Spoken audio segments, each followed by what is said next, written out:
Hola, te saluda Gabriel Andrade desde Maracaibo y quiero promocionar mi libro El Darwinismo y la Religión, publicado por la Universidad de Cantabria el año pasado, el año 2009. El 2009 vino a ser llamado el año de Darwin porque se celebraron 200 años del nacimiento de Charles Darwin y 150 años de la publicación del origen de las especies, de forma tal que mi libro pretende hacer una contribución a la conmemoración de un año tan importante.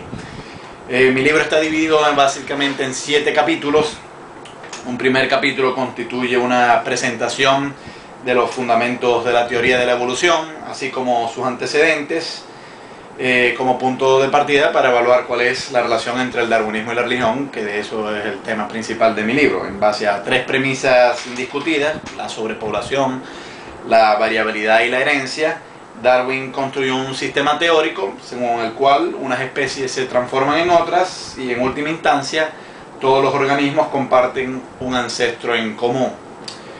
El segundo capítulo constituye una biografía de Charles Darwin y ahí hago especial énfasis en la transformación de su adscripción religiosa personal. Suele distorsionarse a Darwin como un ateo militante, pero en realidad Darwin permaneció un agnóstico hasta el momento de su muerte. Pero con todo, Darwin mantuvo una relación difícil con las autoridades religiosas de su época y para él el tema de la religión era muy delicado, dado el fervor religioso de Emma, su esposa. Un tercer capítulo se lo dedico a la historia de la interpretación del libro del Génesis en el cristianismo. La principal razón por la cual las autoridades eclesiásticas se opusieron a Darwin yace en el hecho de que su teoría imposibilita una lectura literal del Génesis.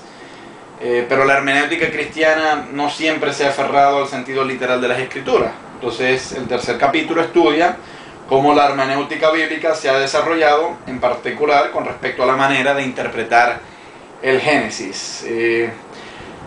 La lectura literal del Génesis ha propiciado el movimiento que ha venido a ser llamado el creacionismo, el movimiento que pretende refutar la teoría de la evolución a favor de una teoría que tiene como fundamento el texto bíblico. Entonces yo le dedico a este movimiento el 4º capítulo, de forma tal que el creacionismo es el tema principal del capítulo 4.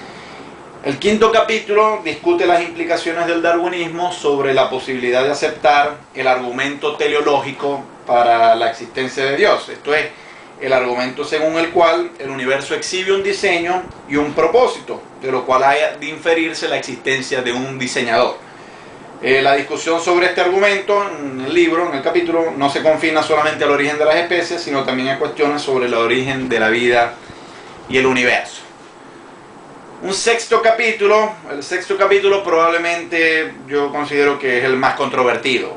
Ahí yo evalúo si son o no conciliables el darwinismo y la religión. A mi juicio el darwinismo no impide propiamente creer en la existencia de Dios, pero tampoco el darwinismo impide creer en la existencia de entidades cuya inexistencia no puede ser probada.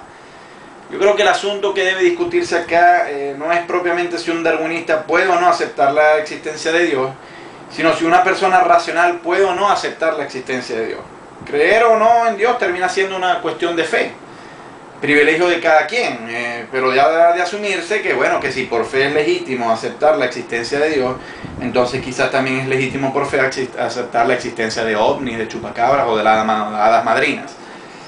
Y por último, en el 7º capítulo es una breve presentación de cómo la teoría de la evolución puede ser empleada para explicar el origen de la religión. Hay varias teorías que intentan explicar el origen de la religión, la de Marx, la de Durkheim, la de Feuerbach.